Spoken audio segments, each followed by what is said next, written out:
ọfọ mma ọfọ dị ile ada egosi na kamera igosi na kamera ọbọnụ a kamera o jiwe ịmakwa na ochie dibịa na ise ochie dibịa bụ mmụọ na arụ de kamera ekpuo isi Igbo bụ Igbo ekenekwa m na Igbo ndị ọma na-ege m ntị ama m na unu eme isiri m o tere aka ama m na unu eme isiri m mana nsogbu adịrọ all this while unu na unu m after some videos mmego for long but it's been a while. I've not been around go to go stress private life all those things put together. My life, I have life outside social media. I have life outside YouTube. This is life in order to reach out to people, in order to have a side hustle. I have other things in them, and I really thank God for my life. So kitaya na chetakwana piawa de okoko usi adi woto. So bikono gena manti onye Eze Jesus ata na mmụọ.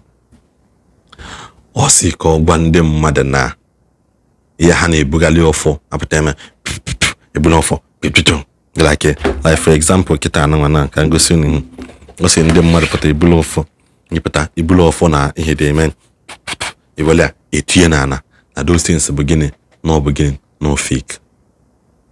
Those of ha na-ebugali no fake. No nwere ofo ya bụ ije ebute ka ịgba ya kamera gị disappear.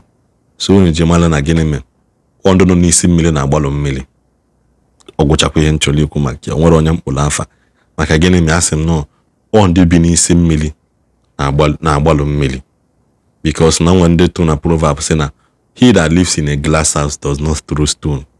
Kịta Onye Eze bi na glass house ọ na-atụ nnọọ this glass house anọ ka o tụlikọọ ya onye Jesus na-achọ ịdị na-eme ndị mmadụ mana achọrọ m ka m kwuo too much maka aka nnatala anata okwu enwe ka o yi esi na-abaghị kịta nwayọ bikini necha video kabarụ share ya kabakwana arụ subscribe na channel anyị kabakwana arụ na-agbela notification na-asị na this new month Bible ya dịla onye okwu mma dịla onye nta mma ngwe na-asị ka amaka meele onye ọbụla ọ dịka ana m afụcha comment unu ana m reply kwana ana m imugo and my reply, I follow up to your comment. I see all those things.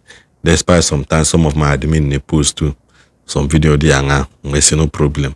And atakwanam can we look akam has we kuya kusiade. I can cham code numbers and the and then in this video in the nature is share and also subscribe to this channel. Gordon. Huh? Editor. Yeah, welcome, ladies and gentlemen. Invite our friends. I want to say this one more time. When you were for Kirum, then all the over all because secret here. If I now bother so much, I'm an Nampusukuya Keta, I go kwaya, I go for Moakaya, Patakwasi, Onye Eze, na Menko, and Menkoza. Maka the last time unkulie kama na mma na azondo mma na ekwu eziokwu ka mma na agwa unu ama na nkwụsịkwu ya kịta na ndị ọsọ afịa ndị onwe ife bụ na ịgwa mmadụ okwu ọmụla akọ ọmụla ife na emezi n'okomoko ka arapụ ime oko ife na-amara ọsọ mgbadị gwa inya mụlụ ya rapụ ịgbagharịba maka na ịma na ife onye a na-ekwu bụ eziokwu efiru na onye achọ ịkụlụ ya ọlụ or something o nwere nna akụlụ ọlụ mmakwuru mmadụ ọlụ come I want to tell you the secret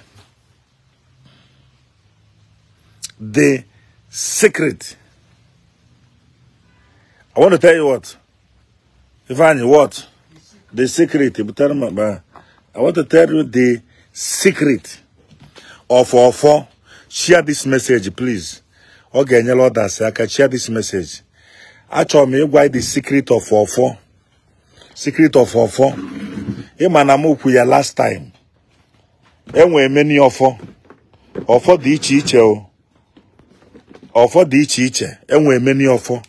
Enwe ofo agwu. Nwa ofo dibia. Enwe many ofo. So no depending kema. But I'm going to tell you the secret of Ofo now. I will tell you now the secret of Ofo.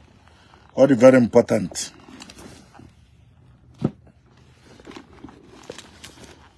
Gente que muta.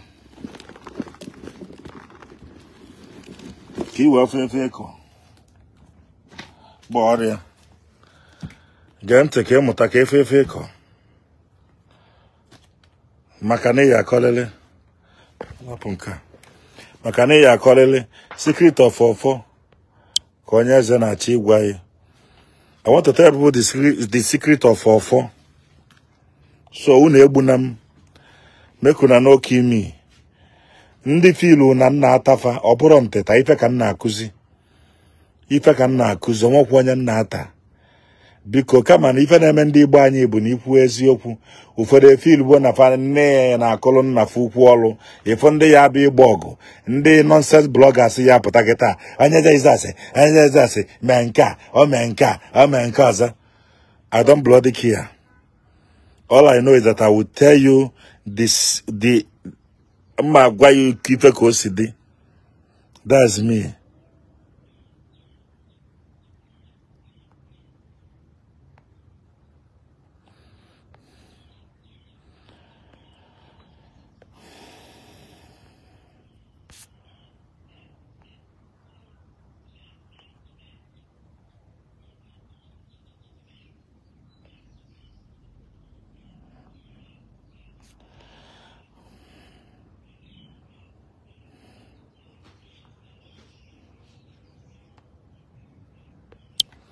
So I want to tell the secret of Ofo now. Ana m ekwu na-ekwusi ike. Ofo ọbụna dị ile. Ofo ọbụna dị ile. Ada egosi na kamera. Ofo abụrụ ihe eji egwu egwu. Ofo abụrụ ihe eji egwu egwu. Ofo ọbụna dị ile. Ada egosi na kamera. Igosi na kamera ịma na ọma nlụzi ọlụ. Igosi ọsọ ụdị abụrụ ọgwụ ka ị na-agwọ ọga. Olesi ma ọbụzikwa ọgwụ ka egwu okechie si n'ọfọ. Mana ọ bụkwa n'ọfọ. Ọfọ mma. Ọfọ dị ile. Ada egosi na kamera. Igosi na kamera ọbọnụ a kamera. Ojiwe ịmakwa na ochie dibịa. Ịmakwa na ochie dibịa. Na ise ochie dibịa bụ mmụọ na-arụ. De kamera ekpuo isi. Ịmakwa na ise ochie dibịa bụ mmụọ na-arụ. De kamera ekpuo isi. Ofo bụ na ife a na-ebute na Facebook. Ife niile abụ show. Ife niile abụ show ka a na-eme. Ofo dị ile. Iti ya n'ilu kamera. Ọbọnụ a kamera. Nkwụsịkwu ya ndị oye uwe wee ndị oge ewute. Nga na-agwụ ni the main truth. And ofo dịkwa ọkwa ife ofo. Onye ji ofo ada emekwa na alụlụ ana. Onye ji ofo ada asịkwa na asị.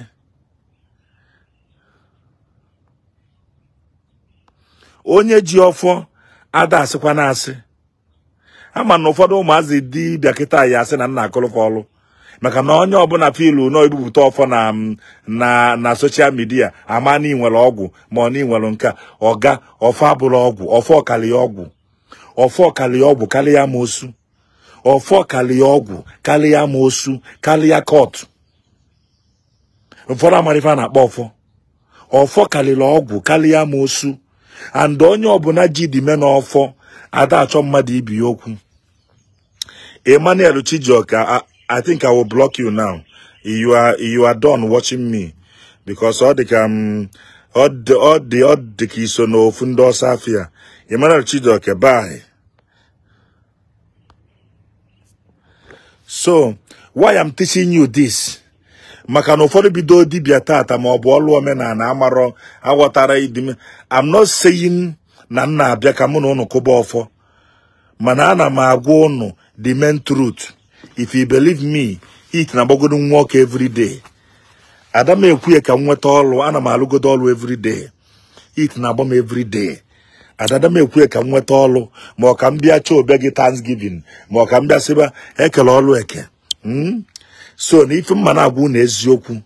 Ọfọ onye ọbụla lụrụ ọfọ, onye ọbụla ji ọfọ onye ọbụla ji ọfọ ada emekwa 419 onye ọbụla ji ọfọ hey what has me isi ọfọ kita self ogwe me va na akpọ ọfọ ọfọ dị very powerful karịa ọgwụ agwọla agwọ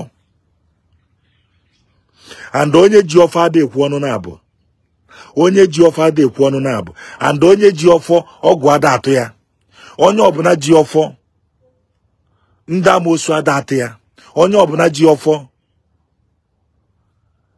cross wa part ya spiritual ọfọ ji etigbu oyi ọfọ bụ back to sender ndị Igbo nwe ọ bụrụ na amụrụ ọkụ unu malụ ọfọ bụ back to sender ndị Igbo nwe enwero back to sender karịrị ọfọ ife mee na ụfọdụ ndị dibịa ma ọ bụ ụmụazị ya ga-eji ọfọ taa fa na-anwụ ọnwụ ike fa na-eme nke a ife ọjọọ a na-emefa bụ na fa mara ife a na-akpọ ọfọ and fa ada akwụ ile ọfọ ugwu ada ebupụta ọfọ na neti ọfọ bụ ebube nwoke ọfọ bụ ebube ndị omenala ọfọ bụ ebube ndị omenala